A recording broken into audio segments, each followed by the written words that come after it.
ഈ പല ആളുകളും വീട്ടിലിരുന്ന് ഫിസിയോതെറാപ്പി ചെയ്യുന്നു. ഇപ്പോൾ നമ്മുടെ കോളേഴ്സ് പലരും അങ്ങനെയാണ് പറഞ്ഞത്, വീട്ടിലിരുന്ന് ചെയ്യുന്നു എന്നുള്ളത്. അത് ശരിക്കും നല്ലതാണോ? ഏറ്റവും പ്രാധാന്യം കൊടുക്കേണ്ട ഒന്ന് തന്നെയാണ് ഫിസിയോതെറാപ്പിക്ക്. അതിനെപ്പറ്റി ഒന്ന് പറയാം. സ്ട്രോക്ക് കഴിഞ്ഞ ഉടനെ തന്നെ വീട്ടിലേക്കായിരിക്കും പോകുന്നുണ്ടാവുക. ഉടനെ തന്നെ അടുത്തൊരു റീഹാബിലിറ്റേഷൻ സെൻറ്റർ കാണുന്നതായിരിക്കും ഏറ്റവും ബെസ്റ്റ്. കാരണം ആദ്യത്തെ ഒരു 1 മന്ത് അത്യാവശ്യം മെഷീൻസ് യൂസ് ചെയ്ത് പേഷ്യൻറ്റിനെ നിർത്താനും നമുക്ക് കുറേ സപ്പോർട്ട് ആവശ്യമുണ്ടാവും. നേരത്തെ പറഞ്ഞാൽ പെയിനൊക്കെ കൂടുന്നൊരു സ്റ്റേറ്റാണ് ഫസ്റ്റ് 1 മന്ത്. റിക്കവറിക്ക് സാധ്യതയുള്ളതും ഫസ്റ്റ് 1 to 3 months ആണ്. അപ്പോൾ ഫസ്റ്റ് 3 months ഒരു സെൻറ്ററിൽ പോയിട്ട് ചെയ്യാൻ പറ്റുന്നുണ്ടെങ്കിൽ അത് വളരെ ഹെൽപ്ഫുള്ളായിരിക്കും. പിന്നെ പ്രാക്ടിക്കൽ ആസ്പെക്ട്സ് കാരണം പോകാൻ ബുദ്ധിമുട്ടാണെങ്കിൽ ആ ഒരു സെൻറ്റർ പോകാൻ ബുദ്ധിമുട്ടുള്ളൊരു ടൈം ഫ്രെയിം 1 month നിങ്ങൾക്ക് വീട്ടിൽ ചെയ്യുന്നതിന് ബുദ്ധിമുട്ടില്ല. അത് വെച്ച് തെറാപ്പി ഒഴിവാക്കേണ്ട, വീട്ടിൽ ചെയ്യുന്നത് ഓക്കെയാണ്. പക്ഷേ മെഷീൻസോ അതേമാതിരിയൊക്കെ സപ്പോർട്ട് ആദ്യം വേണ്ടി വരും. അതില്ലാതെ ആൾക്കാർ കടന്നു പോകുന്ന നമ്മൾ കുറേ കണ്ടിട്ടുണ്ട്. മെഷീൻ സപ്പോർട്ട് കിട്ടാത്തതുകൊണ്ട് കടന്നു പോകുന്നത്. നമുക്ക് ഒരു കോളറുണ്ട്, രാജപ്പൻ പാലയിൽ നിന്ന് വിളിക്കുകയാണ്. രാജപ്പൻ ചേട്ടാ ചോദിച്ചോളൂ. എനിക്ക് 2005 ആദ്യം സ്ട്രോക്ക് വരുന്നത്. ആ സ്ട്രോക്ക് വരുന്ന സമയത്ത് ഹലോ കേൾക്കുന്നുണ്ട്, ചോദിച്ചോളൂ. ഈ സ്ട്രോക്ക് വരുന്ന സമയത്ത് എനിക്ക് ഇടത്തേക്കായിക്കൊക്കെ ഭയങ്കര മരപ്പ് പോലെ ഉണ്ടായിരുന്നു. ഈ കൈയുടെ പത്തിയും ഒക്കെ ഭാഗത്ത് ജോലി ചെയ്യുമ്പോഴേ ജോലി ചെയ്യുമ്പോൾ മരപ്പൊക്കെ ഉണ്ടായിരുന്നു. അതിങ്ങനെ ചൂടൊക്കെ പിടിച്ചൊക്കെ, എനിക്ക് സ്വർണ്ണപ്പണിയായിരുന്നു. അപ്പൊ ഞാനത് ഇരുന്ന് പണിക്കകത്ത് ഇരുന്ന് തന്നെ ഈ കൈ ഇങ്ങനെ ചൂടൊക്കെ അങ്ങോട്ടും ഇങ്ങോട്ടും മറിച്ച് തിരിച്ചൊക്കെ ചൂടാക്കിയിട്ടൊക്കെ ആയിരുന്നു ചെയ്തുകൊണ്ടിരുന്നത്. അങ്ങനെ 2005 സ്ട്രോക്ക് വന്നു. സ്ട്രോക്ക് വന്ന് അത് മരുന്നൊക്കെ കഴിച്ച് സംഗതി അങ്ങനെ നിൽക്കുമായിരുന്നു. പിന്നെ ഈ 2024 4 മാസം മുമ്പ് സംഗതി വീണ്ടും സ്ട്രോക്ക് വന്നു. അത് ഇടത്തെ സൈഡിനാ, അതേ വലത്തെ സൈഡായിരുന്നു, ഇത് ഇടത്തെ സൈഡ്. ആ ഇടത്തെ സൈഡ് വന്നു കഴിഞ്ഞത് അപ്പൊ ഇതിന് വരുന്നതിന് മുമ്പ് തന്നെ ഈ കാലിന്റെ ഈ മുട്ടിന് താഴെ ആയിട്ട് ഈ കാഫ് മസിൽ അല്ലെ അവിടെ ഈ കുറെ നേരം നടന്നു കഴിയുമ്പോൾ ഒരു ഈ കാല് കുഴഞ്ഞു പോകുന്ന പോലെയൊക്കെ തോന്നുമായിരുന്നു.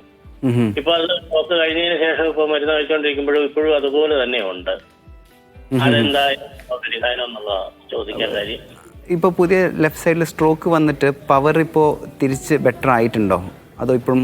പവറൊന്നും കുഴപ്പമൊന്നുമില്ല, എനിക്ക് നടക്കുന്നതിനോ ഒന്നും കുഴപ്പമില്ല. പക്ഷെ ഒരുപാട് നേരം നടക്കാൻ പറ്റിയല്ല. ഷുഗർ ഉണ്ടോ? എന്തോ ഷുഗർ ഉണ്ടോ? ഡയബറ്റീസ് ഉണ്ടോ? ഷുഗർ ഇടയ്ക്ക് ഈ ചികിത്സയ്ക്ക് കയറിയ സമയത്ത് ചാടം വന്നായിരുന്നു, അന്നേരം മരുന്നുണ്ടായിരുന്നു. അത് കഴിഞ്ഞ് അതങ്ങ് മാറുകയും ചെയ്തു. അതോടുകൂടി മനസ്സിലായി. അപ്പോൾ തരിപ്പ് പോലത്തെ ന്യൂറോപ്പത്തിക് പെയിൻ എന്ന് പറയും, തരിപ്പ് പോലത്തെ വേദന. അത് 2 രീതിയിൽ വരാം. ഒന്നില്ലെങ്കിൽ ഷുഗർ കാരണമായിരിക്കും വരുന്നുണ്ടാവുക. അങ്ങനെയാണെങ്കിൽ ഷുഗർ കൺട്രോൾ ചെയ്യലാണ് അതിൽ ഫസ്റ്റ് ചെയ്യേണ്ടത്. സ്ട്രോക്ക് കാരണവും ഇതേമാതിരി സിവിയർ ആയിട്ട് ന്യൂറോപ്പത്തിക് പെയിന് കോമൺ ആണ്.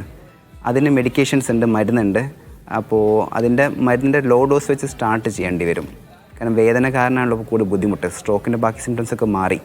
അപ്പോൾ വേദന മാനേജ് ചെയ്യാൻ വേണ്ടിയിട്ട് സ്ട്രോക്കിൻ്റെ ന്യൂറോപ്പത്തിക് പെയിനും മരുന്ന് അവൈലബിൾ ആണ്. അപ്പോൾ ഒരു ന്യൂറോളജിസ്റ്റിനോ അല്ലെങ്കിൽ ഒരു റീഹാബിലിറ്റേഷൻ PMR ഡോക്ടറിനെ കാണിച്ചിട്ട് ആ മരുന്ന് നമുക്ക് സ്റ്റാർട്ട് ചെയ്യാവുന്നേ ഉള്ളൂ. രാജപ്പനാണ് വിളിച്ചത് പാലയിൽ നിന്ന്. മഞ്ചേരിയിൽ നിന്നൊരു പ്രേക്ഷകൻ നമുക്കൊപ്പം ചേരുകയാണ്. മുഹമ്മദ്, ഡോക്ടറോട് ചോദിക്കാം.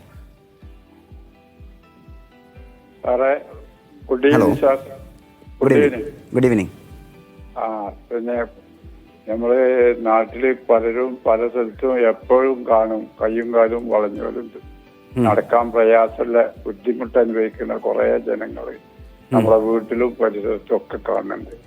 അപ്പൊ ഇതൊരു വല്ലാത്തൊരു തരം അസുഖം. ഇനി കുറെ ഫിസിയോതെറാപ്പി ഒക്കെ ചെയ്ത് കുറെ അവിടുന്ന് പല ഡോക്ടർമാരെയും കണ്ടിട്ടും കയ്യൊന്നും നീരാതെ പലരും നിൽക്കുന്നുണ്ട്. അപ്പൊ ഇത് പെട്ടെന്നൊക്കെയാണ് ഇത് ഒരു ഭാഗം ഉണ്ടാവുന്നത്, ശരിയാവുന്നത്. ചില ആൾക്കാർക്കൊക്കെ പെട്ടെന്ന് കളഞ്ഞു, അല്ലെങ്കിൽ രാവിലെ എണീക്കുമ്പോൾ, അല്ലാതെ നടന്നു പോകുമ്പോ ഒരു ഭാഗത്ത് ഒരു പ്രത്യേക ചുണ്ടൊക്കെ ഒരു ഭാഗത്തേക്ക് കൂടുക, ഇങ്ങനെയൊക്കെ വന്നുകൊണ്ടിരിക്കുന്നുണ്ട്. അപ്പൊ ഇത് പെട്ടെന്ന് അതിന്റെ ഇടയ്ക്ക് ഒരു ഡയബറ്റിക്കോ പോലത്തെ രോഗങ്ങളൊന്നും ഇല്ലാത്ത ആൾക്കും ഇത് വന്നിട്ടുണ്ട്. അപ്പൊ ഇത് ഈ മനുഷ്യനിത് വരാതിരിക്കാനും മനുഷ്യൻ ഈ രോഗമില്ലാത്തവരെ എന്ത് ചെയ്യണം സാറേ എന്നൊന്ന് ദയവായി അറിയിക്കണം. അതെ, അപ്പോൾ അത് നമ്മളെല്ലാവരും ആലോചിക്കുന്ന ക്വസ്റ്റ്യൻ ആണ്, സ്ട്രോക്ക് വരാതിരിക്കാൻ എന്താ ചെയ്യേണ്ടതെന്നുള്ളത്. അപ്പോൾ നേരത്തെ പറഞ്ഞ മാതിരി സ്ട്രോക്ക് വരാനുള്ള കാരണങ്ങൾ, അതായത് diabetes one of the biggest reason ആണ്. ഷുഗർ, അപ്പോൾ ഷുഗർ കൺട്രോളിൽ വെക്കുക, അതേമാതിരി കൊളസ്ട്രോൾ കൺട്രോളിൽ വെക്കുക, BP കൺട്രോളിൽ വെക്കുക.